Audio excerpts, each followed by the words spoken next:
welcome to Big Tent USA. Thanks for joining. My name is Kim Churls, and I'm an advisor at Big Tent, and I'm super happy to host today's discussion with Mandara Meyers and Tia Howard of the States Project. At Big Tent USA, we put democracy over partisanship, really important in these days. What started as 10 women around a kitchen table in 2020 is now a movement, 20,000 people strong, all passionate about civic participation. You can find all sorts of upcoming events in the newsletter, on social media, visit our website to RSVP. There are 98 days until the election, so join us in doing something. There are 3 things off the bat that you can find on the website to dive into right now. There's a do something page for actions to take, no matter your level of civic participation. There is the Project 2025 page to learn how the plan would impact you and your family. Spoiler alert, horrifically. And there is a talking points tool to help master those meaningful conversations we're all trying to have with our networks on today's issues. So please share all of this info with your friends. Join us to make a difference. I'm really thrilled to introduce our guest today. I have become a huge fan of the States Project over the last few years, pretty much ever since I first heard about what they do. If you care about the presidential race, if you care about House and Senate races, if you care about protecting the vote, abortion access, gun safety, book bans, all the things, then we care about the states. And the States Project is our guide in knowing where that power is and how to really support it. So today we're going to hear about their electoral and policy work, as well as how the giving circles fuel the work in the states. By way of introduction, Tia Howard is Senior Manager of Recruitment with the Giving Circles. Tia began her career working on the fundraising side of several political campaigns at the national and state levels. Just prior to joining the States Project, Tia worked to uplift the voices of women of color, immigrants, and care workers with the National Domestic Workers Alliance and Care in Action. Tia is an alumna of American University School of International Service and Northeastern University School of Public Policy and Urban Affairs. Mandara Meyers has served as Chief Programs Officer at the States Project since 2020, driving the strategy and expansion of the States Project's electoral and policy work. Previously, Mandara was a government relations attorney, developed hundreds of state and local political leaders at the Center for Progressive Leadership, oversaw programming for 40,000 members as a vice president at Leadership for Educational Equity, and led a foundation focused on leadership. An alumna of Swarthmore College and the University of Pennsylvania Law School, Mandara started her career as a Coro Fellow in Public Affairs. Long list of accomplishments there for both Mandara and Tia. So welcome to Big Tent, Tia, Mandara. Mandara, I think I'm turning it to you now. You are. Thank you so much, Kim, and shout out to Kitty and Susan and the Big Tent team for the opportunity to join you all today. I'm really, really excited to be here and to have this important conversation and in this moment. And I will also just say a quick shout out. I saw, I think, at least half of our TSP states listed in the chat. So I saw Michigan, Minnesota, Kansas, North Carolina. So love having folks here on this call who are living and being impacted by the work that we're doing. It touches on all of us, as we will discuss, but so exciting to have folks in our states. So I'm going to do a big picture overview first of what we do at the States Project, why we believe this focus on state legislatures is so critically important, even in the middle of a presidential election year that is turning out to be an even wilder ride than we might have thought. So we'll talk more about what we do at the States Project, why this work is so critical if you care about protecting our democracy, if you care about protecting people's rights at every level. And then my colleague Tia will pick up and talk a little bit more about the model of our giving circles and opportunities to get involved in the power of that community. So I will just start off by stating the obvious. A lot's changed in the last couple of weeks, right? We were already expecting this to be a bit of an unusual election year. But I think one thing we can now say for certain is that chaos is a bit of the norm, or becoming the norm, as we head into November.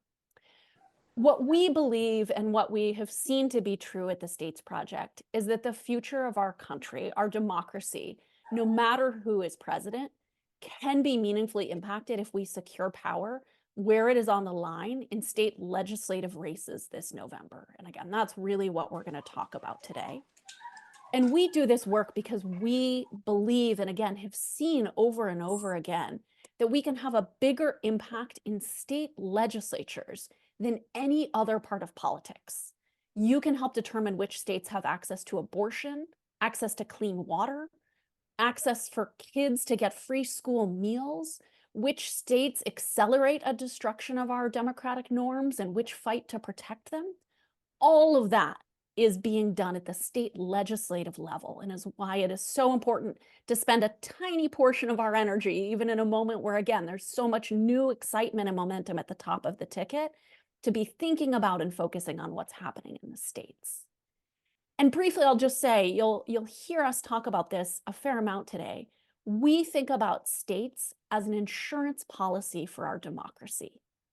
In the days after the election, and again, I expect that we are now heading towards a relatively close presidential election.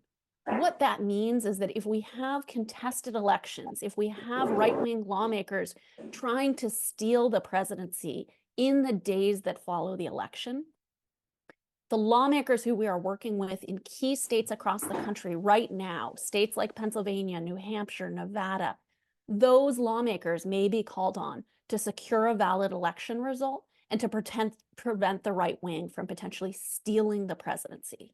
And again, I believe with Kamala Harris as our presumptive nominee at the top of the ticket, given the level of racism and misogyny that we have seen from the right wing, they are not going to go down easily, right? So if we are looking at contested election results, if we're looking at close presidential election results, state lawmakers in those key swing states are really going to be at the front lines of ensuring that their election results get certified, that the popular vote reflects what actually happens in their states, and that we can protect the presidency. And again, we all know that if we are looking at 4 more years of a right-wing administration, pro-democracy state legislatures become that final front line for protecting the things that we care about, for protecting representative democracy, personal freedoms, effective government, and making sure that states can continue to really be on the front line of protecting people against the most extreme of the right-wing policies. So that's what we do at the States Project. We work to build power in state legislatures and to work with lawmakers who are committed to protecting democracy, who are committed to protecting people's personal freedoms, to ensure that they have the power to advance policies that are really going to improve people's lives. So I want to just talk for a moment about how we do this work, and just a quick tech check here. Perfect. Great. We're going to go to our third slide here as those slides are coming up. Great. So again, we do this work with state lawmakers because we believe that they are the strongest force for change in this country. And that again, for too long, we have not invested as much as we need to at the state legislative level. So the States Project is the only national organization that is hyper-focused both on winning state legislative power and on helping state lawmakers to govern effectively. So this is what we call our virtuous cycle, right? We believe that politics and policy are inextricably linked. That part of how, when we win, when we have better electoral outcomes, we then need to support and to see state lawmakers passing good policies that show that they are acting on those promises they made when they ran, that they are delivering on their commitments, and that those good policies, in turn, voters notice, they can see the ways in which their lives are being positively impacted and improved, and they want to see more of that. So they will vote to bring those folks back. So we're constantly working with lawmakers at the state level to reinforce this virtuous cycle, to make sure that we are building more power so lawmakers can get more policies passed that make people's lives better. That's really our goal for the electoral work. And then to help state lawmakers through our policy work to make as much progress as they can with the power that they have in advancing policies that are going to improve people's lives. So this virtuous cycle for us, these are our two mutually reinforcing programs that help to build and hold power and equip the most important lawmakers in our country with policies that can actually defend our democracy, protect personal freedoms, and improve lives. And we do this through a framework that we call our America's Goals framework. I'm not going to spend as much time on this, but for anyone who's interested, this is on our website at the at statesproject.org. This is really what we're fighting for. And again, the reason that I offer it here in the context of this big tent is that this is not a partisan agenda. This is a common sense agenda based on a set of broadly shared values. We have pulled this over and over again. We've done focus groups. And what we find is that these are broadly popular ideas. When you ask people if they support these goal areas, over 91% of people across all parties say that these are the right set of values. So we are not working on the most progressive or the most moderate agenda. We're working on common sense ideas that we know most people believe would make their lives better, would make their communities stronger. This is what we're helping lawmakers to fight for every day in their communities. Okay, so I'm going to briefly talk about how we do it. I'm going to talk a little bit about our political work or our electoral work, and then a little bit about our policy work. And then we will have some time again, both to go to Tia to hear more about the giving circles and to get some questions, as I know there are some popping in the chat already. So to start with our electoral work, in 2022, TSP, the States Project, did an unprecedented level of investment in state legislative races, which meant that we were by far the largest funder in the states where we worked. In Arizona, we spent 30 times the next largest giver. In Pennsylvania, to flip the Pennsylvania House, we spent 80 times the next largest group. And in Michigan, 8 times the next largest contributor. And I share that only to give you a sense of the scale at which we are working here. So we know that our investment in 2022 fueled unprecedented new power in states like Michigan, Minnesota, the Pennsylvania House. And an external evaluation that year, an independent analysis done of our program, found that the program districts where we were operating were estimated to have nearly a 6 percentage point increase in candidate vote margin compared to match control districts. So the states where we invested in, the districts where we invested, made a difference. And we'll talk about which states those are for 2024 in just a moment. So again, this year, I'll talk about where, but I want to talk first about what. So the way that we run this program, what we call our core electoral program, is first that we actually evaluate every single chamber in the country, all 99 of them, to see where our intervention can help to win or defend a meaningful threshold for governing power. That obviously can be protecting or winning a majority, but sometimes that also looks like breaking or achieving a supermajority. And then we invest in every potential tipping point district that we need to hold or win in order to meet our goals. We then use a set of really innovative tactics that we've designed that are specifically focused on moving vote share and work with campaigns in these states to implement and to test them, again, with the resources to do so. And we spend over 90% of our dollars on the coordinated side, which means we're working directly with campaigns to provide strategic advice, partnership, and spending oversight to ensure that over 90% of the dollars that they are spending in their budgets are based on evidence-based tactics that can make the biggest difference in state legislative campaigns.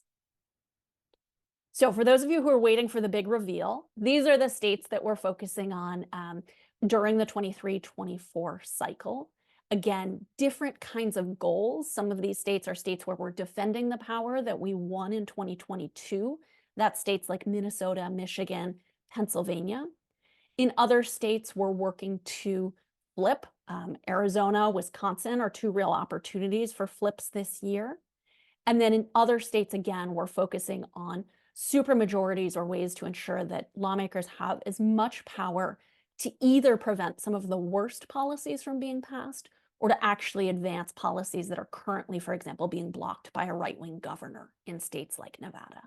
So happy to answer questions on this one as we go, but this is a snapshot of the states where we're investing this year after a really deliberate process to see where our investments and support from the states project can make the biggest difference. And again, I spoke a little bit already to some of the innovative tactics that we use. This is a really important part of our work, is that we are trying to help ensure that candidates are spending time where it can make the biggest difference. So we design really innovative tactics to help move vote share and then work with campaigns to help execute them. Two that I'll just speak to briefly here. One is a door knocking challenge that we have started. So we know multiple studies have shown that candidates themselves knocking on doors is the best way to change voters' minds and to net votes. So we have started a signature door knocking challenge, which allows us to get state legislative candidates out knocking on doors and meeting and talking to voters on the doors by incentivizing them to knock those doors through increased candidate contributions. What that means is that candidates who knock the most doors every month receive large contributions for winning the door knocking challenge, and it becomes a competition. Every candidate who hits their goal splits a part of the contributions that month. And what this means is that we can help candidates spend less time making calls to fundraise and more time actually out on the doors talking to voters in their districts. The one other that I'll highlight quickly is our local press project. This provides funding and expertise so that campaigns have media specialists focused on helping them generate local press stories. And this, again, can make a really big difference in competitive state legislative elections. Again, we're often talking about elections here that are being decided by dozens of votes. And so helping candidates get local press can make a big difference.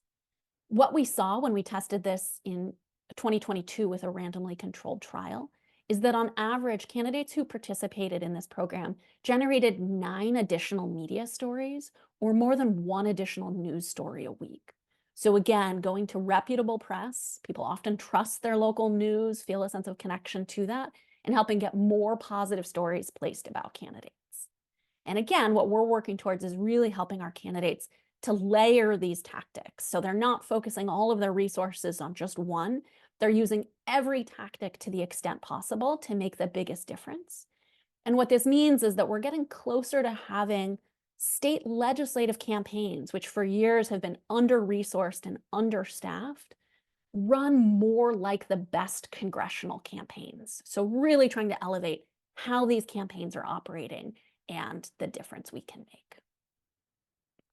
So I want to just talk a little bit about what this actually means and leads to. One thing that we are especially excited about is that state legislative chambers where we have helped to build or maintain power are also increasing representation and getting more diverse. There are now 4 Black lawmakers leading legislative chambers that the States Project has helped to work in over the past couple of cycles: Maine, Michigan, Pennsylvania, Virginia. And if we go to the next slide, what you'll see is that as we build majorities, as we increase power, we're also really changing who is at the table. So these are tiny, tiny, tiny little dots, I know, on all of your screens. But what we see, I'll just highlight a couple of them here. The Virginia House majority, when that flipped, or excuse me, when we held power in the House majority, went from 21% women in the majority to 53% women, right? More than doubled. We see that across a number of these states. Also states where the percentage of people of color serving in the majority, I'm going to look at the Michigan Senate here as one example, went from 0% lawmakers who identified as people of color serving in the majority when that was under right-wing control, to now 35% people of color serving in that majority chamber in the Michigan Senate. We're really proud of this, and we believe this matters because, again, we're changing who is making decisions, right? Who is representing, who has the power to advance policies, and policies that, again, represent a larger, more diverse, more representative share of those communities. So really exciting results here. I want to turn just for a couple of minutes to our policy work, and then again, we'll get more into our giving circles and how everyone can get involved with this work. So again, all of this work is to build power, to ensure that we have as much power in state legislative chambers as possible. But the work doesn't stop once we help people get elected or once we flip a chamber. That really is where the work starts in terms of ensuring that we're using the power that we have to help lawmakers advance policies that are going to truly improve people's lives. So there are three key ways that we work with lawmakers. The first is really identifying some of the strongest lawmakers in every chamber that we work in across the country and building those relationships so that we're a constant source of support. State lawmakers, again, are usually doing this as a part-time job. They often don't have full-time staff. They often don't come from a background where they know everything there is to know about the thousands of bills that they're going to be expected to vote on or even to introduce themselves during a legislative session. So we are really trying to equip them with the tools, the resources, the policy ideas. We're trying to fill all of those gaps to help these incredibly important policymakers have the information, the tools, the ideas, the data to make really informed, good decisions and pass good policies on behalf of people. And then a key part of this work is also making sure, most people don't even know who their state lawmaker is, let alone the ways in which their state lawmakers are working to make a difference in their lives. So we spend a lot of time helping lawmakers actually get press, use social media, organize town halls, bring their constituents together to talk about the work that they're doing and to help everyday people understand the difference that it makes to have someone who is committed to protecting democracy, committed to protecting personal freedoms, representing them, and what that can look like. And we can go to the next slide. I'll just share a couple of highlights here again, what we saw after 2022 when we had some of these incredible results. So we got new trifectas, as our Michiganders and Minnesotans in the room today know. When we won those new trifectas in 2022, we saw in the first month of 2023, that first month of new legislative sessions, Michigan and Minnesota passed more bills in 1 month than the previous 6 legislative sessions combined. Last year, Congress passed 30 policies. Michigan enacted 321. So again, if you want to talk about where change is happening, where we're seeing real momentum, it is in the states. We are seeing incredible progress on everything from abortion access to gun violence prevention, to clean energy, clean air and water, free school meals, prescription drug affordability, paid family leave. These are all issues that the new majorities we helped to elect in 2022 went immediately to work on in 2023. And we've just seen phenomenal results from lawmakers with those new trifectas passing policies at a breakneck speed. All right, and a few testimonials here. Again, really proud of the level of relationships that we've been able to build with some of these strongest lawmakers in states across the country. You can see a few highlights here from states from Arizona to Michigan to Minnesota and Pennsylvania. But we are working in really close partnership and have established really strong relationships with lawmakers in each of these states to ensure that as they are building their agenda, focusing on what they can get done, they are working with us as close partners, and we're able to provide them the support that we can. Okay, my last piece, and then we will move on to Tia. So again, I've shared lots of the positives, right? What we've seen as the hopeful vision when we build more power, what we can expect in states like Michigan and Minnesota. I want to come back just for a moment to, again, the threat that we believe state legislatures still present as we head towards November. So the first thing I want to say is, again, I actually believe that with Kamala Harris as the likely nominee, the right wing is going to be even more mobilized and even more aggressive, both in trying to find right-wing state lawmakers who are willing to try to create claims of fraud, to try to steal the election at the state legislative level, and to use every tactic available to them. So again, while we may have a lot of momentum around who is going to be at the top of the ticket, there also are still real risks to ensuring that election results get certified in key swing states, and that the popular vote, the vote of the people, does actually get certified and becomes the outcome. So I just want to remind folks quickly what is at stake here. What we saw in 2020 is that the right wing went to right-wing state lawmakers and tried to steal the election in states like Michigan. We sounded the alarm starting back in 2020 that right-wing majority state legislatures posed a huge threat to our democracy. And what we saw is not only that state legislatures were a key path for attempting to steal the results in 2020, but that culminated, of course, in the January 6th attacks at our nation's capital. So we think we just can't take our eyes off of this. There again, we can go to the next slide. There have been some positive improvements and changes to both federal election law and Supreme Court decisions that we think give us some assurance heading into this election cycle, but again, not enough. So what we know is that there is new federal law in place, the Electoral Count Reform Act, that lays out how every state should be certifying the election results. We also have the decision from Moore v. Harper that states don't have absolute power. But again, what we expect to see here is contested election results and litigation.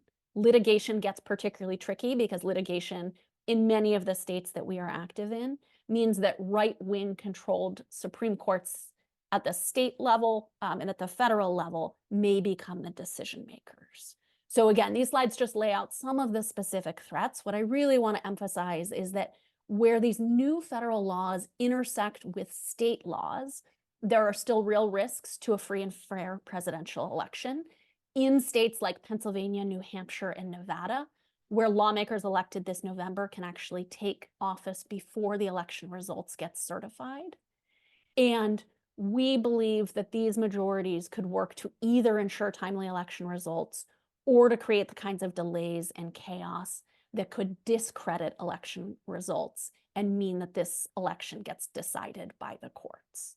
So all of this is to say, again, if you care about protecting the presidency, if you care about seeing a free and fair election, you have to care about what's happening in states like Pennsylvania, New Hampshire, Nevada, and others this November, because the outcome of state legislative elections this November could still impact who is in power after the election.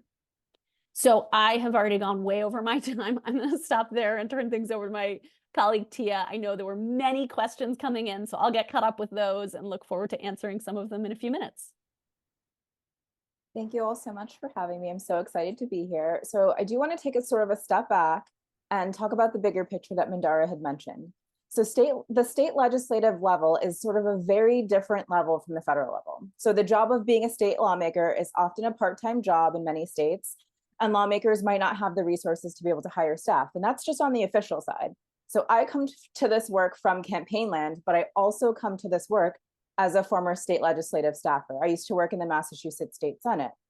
And what I found there was just how important the state legislative level is to how we all live our daily lives. I had one constituent in particular who had called the office and had been looking to get on, in Massachusetts, it's called Mass Health. It's also known as Medicaid. And she didn't have a stable address. She had a PO box and she was having trouble navigating the system. So she called me and I called Mass Health, and we had a three-way call where we walked her through how to fill out the forms, how to go through the process. And she called me 3 days after that phone call and told me that she received her Mass Health card in the mail. And it was life-changing for her because she hadn't gone to the doctor in years. And so I know when we think about sort of healthcare, we tend to think about the federal level. But the thing is that every issue that we care about, from affordable quality healthcare to reproductive freedom, to climate change, to education. 90% of education funding happens at the state level, not the federal level. To the roads and the sidewalks that we use to get to work every day, it's all decided in state legislatures. And when we think about elections in this country, we tend to think about the presidential or the big Senate races, where the candidates, fly all around the country and they hold big rallies. But the thing is that the investment that happens at the top of the ticket doesn't always make its way down to the state ledge level. But a little investment goes a very long way at the state ledge level. The districts are smaller than a congressional district. A congressional district encompasses, on average, 761,000 people. A state ledge district in New Hampshire, for example, can encompass as little as 3,000 people. A state ledge house district in Pennsylvania might be about 64,000. And it's often cheaper to flip an entire state chamber than it is to win a single competitive congressional district. Congressional districts can cost in the tens of millions of dollars, but when we're making an impact in state legislatures, we can do it for a fraction of the cost. And here's where giving circles come in. So giving circles actually helped to flip the Maine State Senate for about $140,000 in 2018. And when it comes to giving circles, the idea is really based on collective giving, and collective giving is central to our success. The idea of a giving circle has been around for a long time. It's particularly common in communities of color, where when someone is having sort of a big life event, if someone's going to college, if someone's getting married, folks in the community will give a little bit to the pot to help support that person's life event. And those little bits end up snowballing and becoming a much larger sum that can go on to help support this person in their life event. And here in the TSP community, we're using giving circles as a way to be able to support state legislative races. And in our community, giving circles are started by anyone and everyone. So nurses, teachers, moms, retired folks, people from all walks of life. None of us individually are the Koch brothers. We're not writing billion-dollar checks to politicians. But we can, little by little, get our friends and our families together and build an impactful total that can help to build power in the state chamber. Giving circle leaders are the folks that will do outreach to their friends and their networks. And people join a giving circle by making one meaningful donation to the giving circle for the year. There's no minimum or maximum. And giving circle leaders will set a goal that they set for the giving circle in terms of dollars that they'd like to raise and people that they'd like to bring into the circle. And once a giving circle reaches 25% of their goal, they can select up to 2 states to support from the list of states that we're in this year. And the best part is that giving circles is really a place for people to learn about government, learn about state government, and how much influence it really has over our lives. So typically the leaders and the members, for example, will come together to host a state selection event. So a state selection helps the giving circle to decide where they'd like to invest their sums this year. And the leaders will present state options to the giving circle members, and each member gets a vote in deciding the states that the giving circle will support this year. And that ends up being a really great conversation to explore the stakes, explore the opportunities in each state. And 100% of the amount that's raised by giving circles goes out of the door to support the state's project's electoral work in the states where we are. No overhead is taken out of the giving circles pot. And so let's take a look at the sort of impact that our community has had so far. So over the years, we got started in 2017 with this, and over the years, we've built a community that's nearly 20,000 members. We have over 800 giving circle leaders nationwide, and the average contribution for a giving circle is about $626. The median is around $100. And we've raised a total of $21 million since our start. And I also want to speak specifically to women. So our community is largely led by women. As you can see on the screen here, all of the dollars raised between 2020 and 2023, about 72% of those were from women. 82% of our leaders are women when it comes to giving circle leaders. And 75% of giving circle donors are women. And women historically have been underrepresented when it comes to political donations. And so this is a community of folks around the country who are passionate and focused on helping to make sure that state legislatures have what they need to be effective, and state legislative campaigns in particular have what they need to be effective as well. And so with that, I think we're going to close out here. So we'll bring back Mandara, but we are really uniquely equipped to be able to meet this moment. And when it comes to state legislatures in general, we know how to win, and we are the primary partner for state lawmakers committed to achieving the American promise. Wow. I know a lot of us are walking through life right now feeling pretty excited and enthusiastic.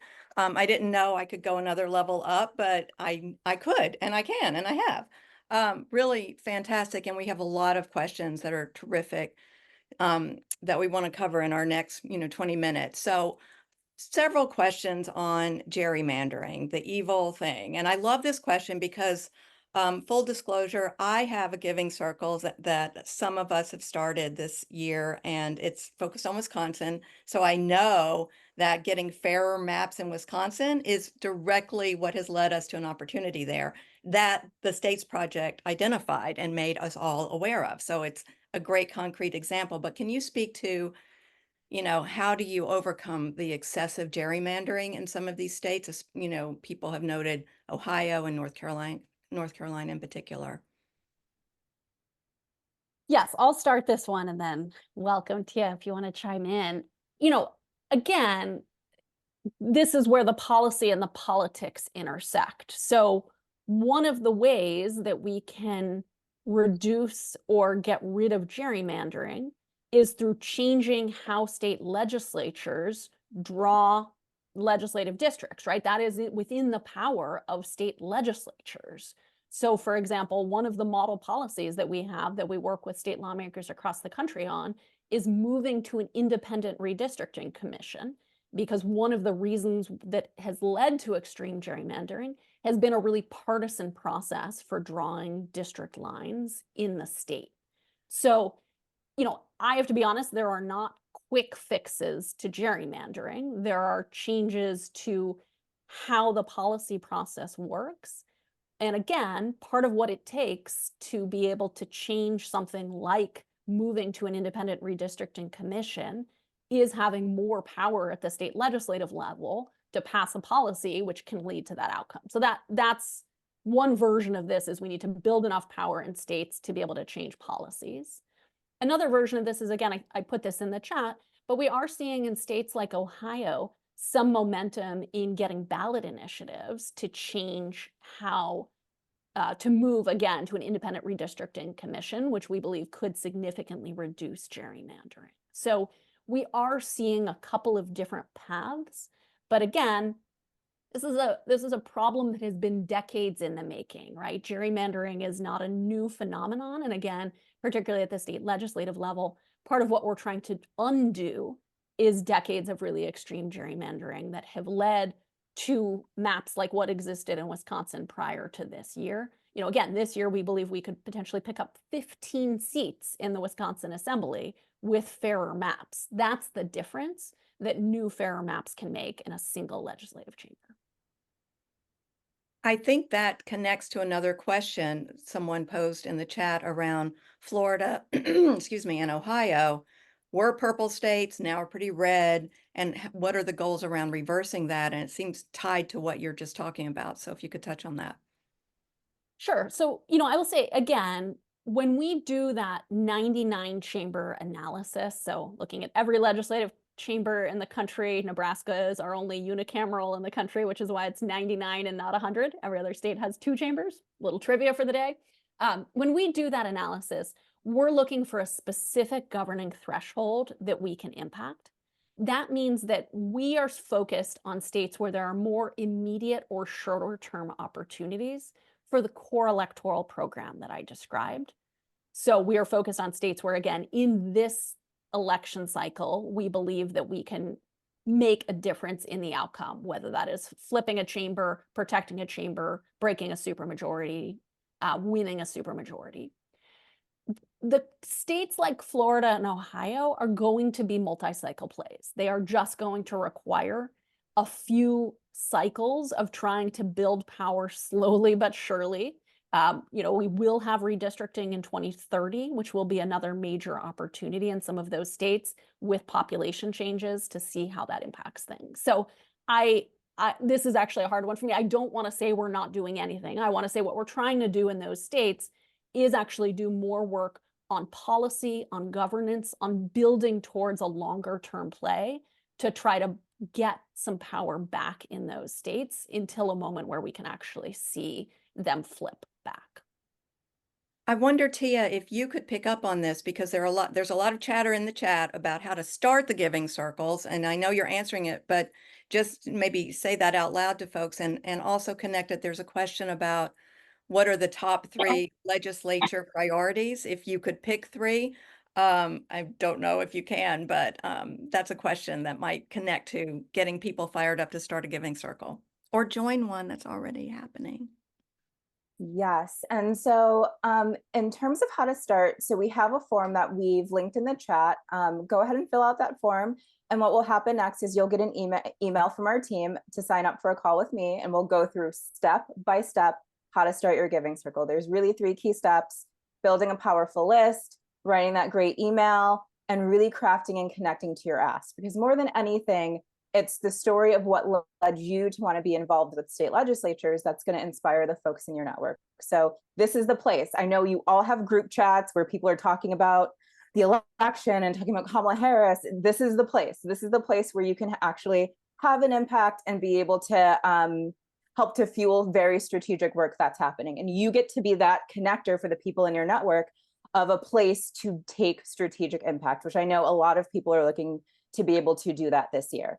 And it's also fun. It's you and your friends and your network and you all getting together and learning more about state legislatures and learning more about this level of government that has so much influence over our lives and actually taking part in it as well. And then in terms of sort of the second part of the question, so from a giving circles perspective, giving circles can select up to 2 states this year out of the 9 that we're working in electorally. The more popular states right now tend to be Arizona and Pennsylvania. But we're looking for support in all of the states that we're working in so far, especially in, Kansas and Nevada and New Hampshire, which tend to be states that in this big, giant sort of presidential election year, not a lot of folks know that state. There's actually a way to make a strategic impact in these smaller states as well. But really all of our states are key this year. And these are the ones that we believe that there's going to be a path to be impactful.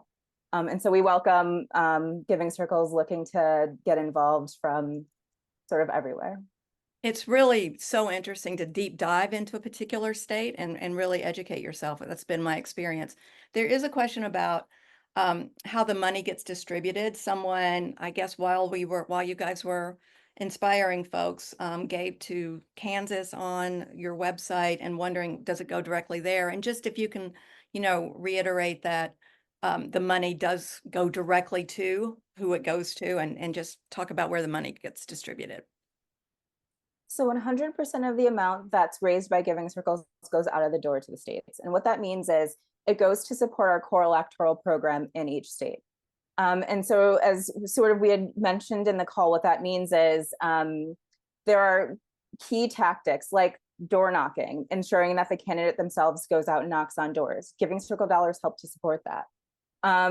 Ensuring that there's a local press project where there are staffers helping to get more placements when it comes to news media and placements for candidates. That's something those are tactics that giving circle dollars help to support.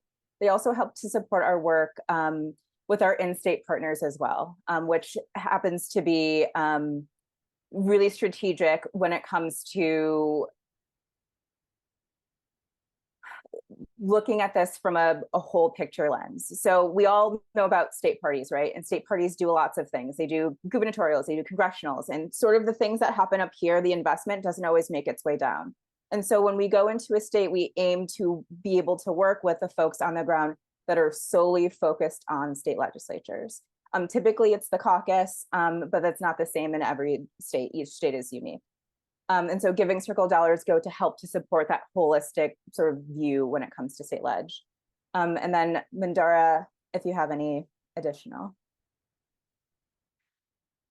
This also tees up a question about the partners. There were a couple of folks put in something about States United, but also Galvanize, which is an organization many of us know very well, and wondering who your partners are on the, at the table in these various states with these various demographics.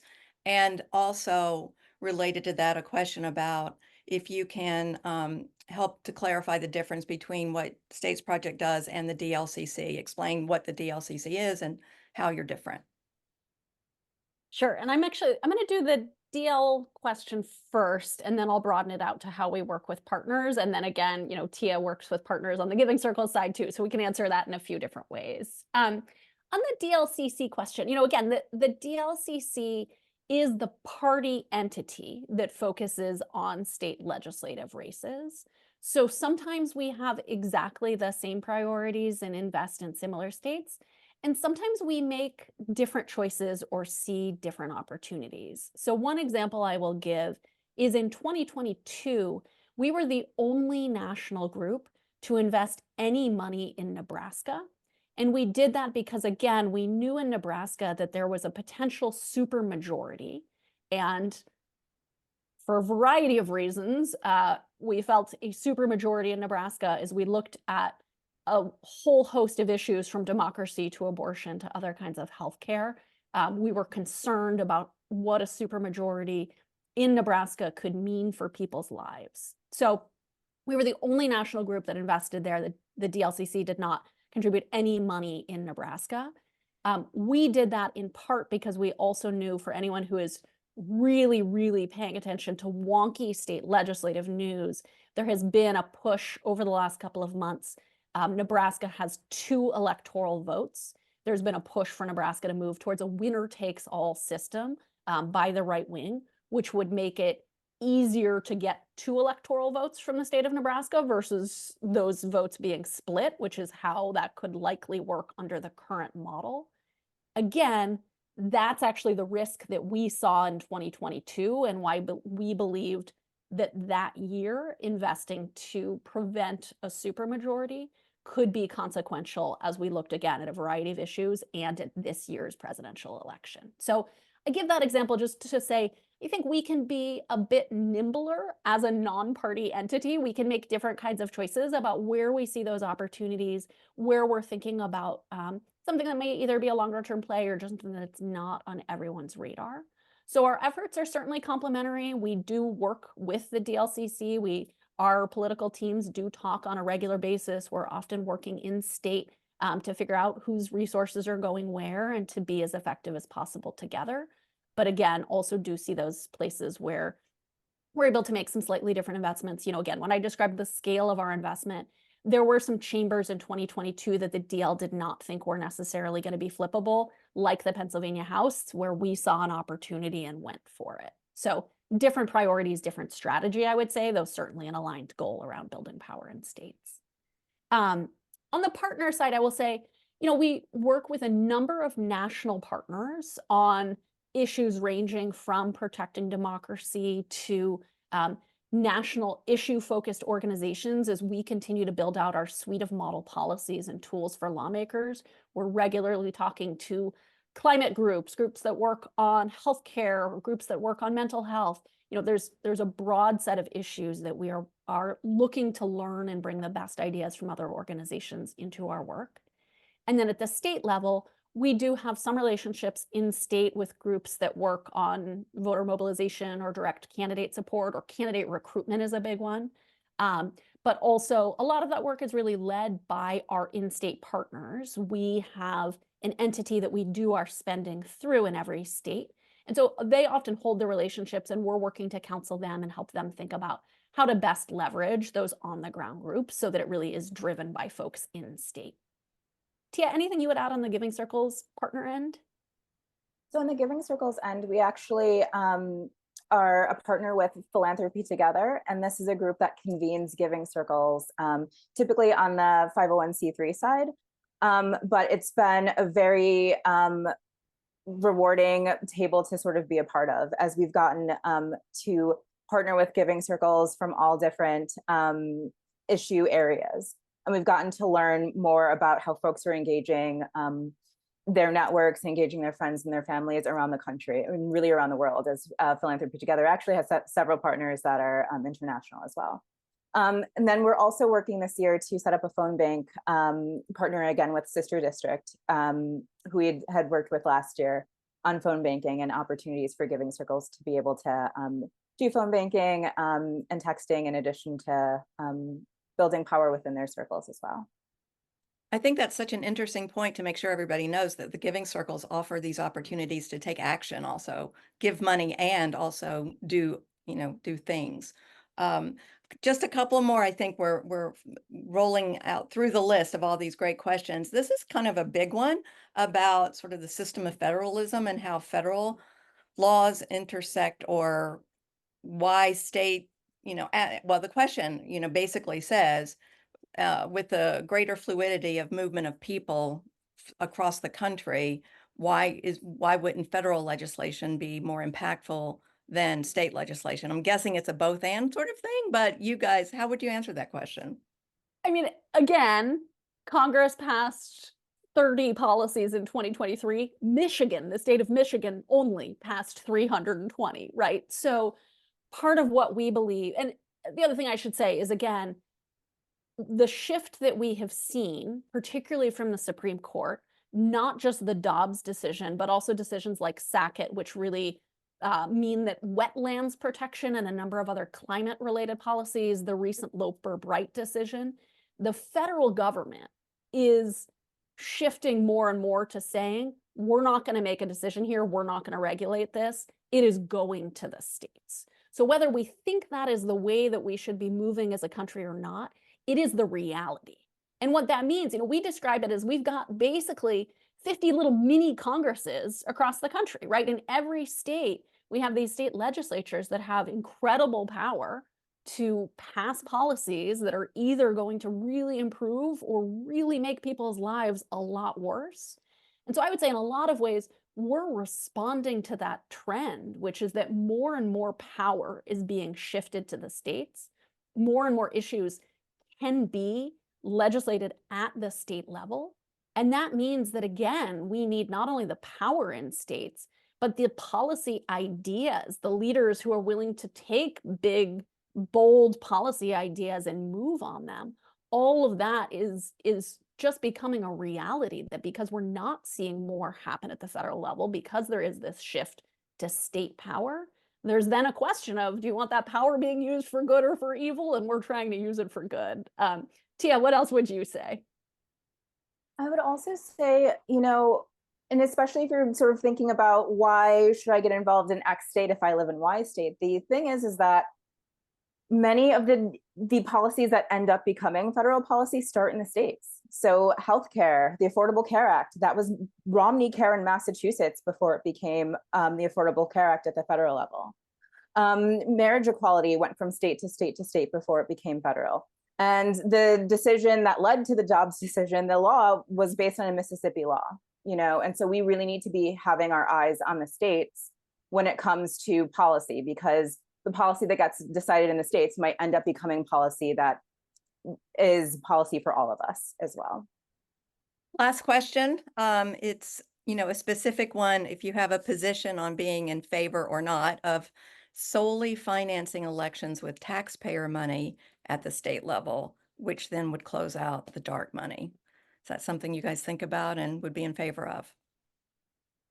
So again, we do have a model policy library, and I know my colleague Rachel has helpfully been dropping in some links as we go here, so maybe we can drop that one in. We do think that, again, when we look at what state lawmakers can do, campaign finance reform is a piece of that, regulating the kinds of money that are spent in elections, the amount of money being spent in elections. We actually work in some states right now that are clean election states like Maine. So we do have some model policies that we work with lawmakers to consider in their own states in terms of the kinds of restrictions that may make sense. Again, I think this is one of those places where right now there is just so much money in politics, and part of what we're doing, part of what we have found we need to be able to be competitive in state legislative races is essentially spend at parity with the right wing. And so I am not personally taking a position on where those sources of money should come from. We do think that is a decision state lawmakers should make, and we do offer them a variety of model policies to think about the kinds of changes to campaign finance that could make sense in their particular state context. Amazing. And I'll just say, So- Tia, with the Giving Circle, which I'm just such a fan of, you know, I just giving spent an at the- hour listening to at state's the project. bottom, you know, or at the local and state level through the state's project Giving Circle filters up through. So you don't have to be the $1 million donor at the presidential level. You can give a very meaningful amount at a Giving Circle level that gets people door knocking on on the ticket that you are trying to support up ballot. Thank you all so much, Tia, Mandara. This was really energizing and super informative, and I hope everybody felt the same and got great information. And check out the website. Everything you want is on there. So thanks so much. Have a great afternoon, everyone.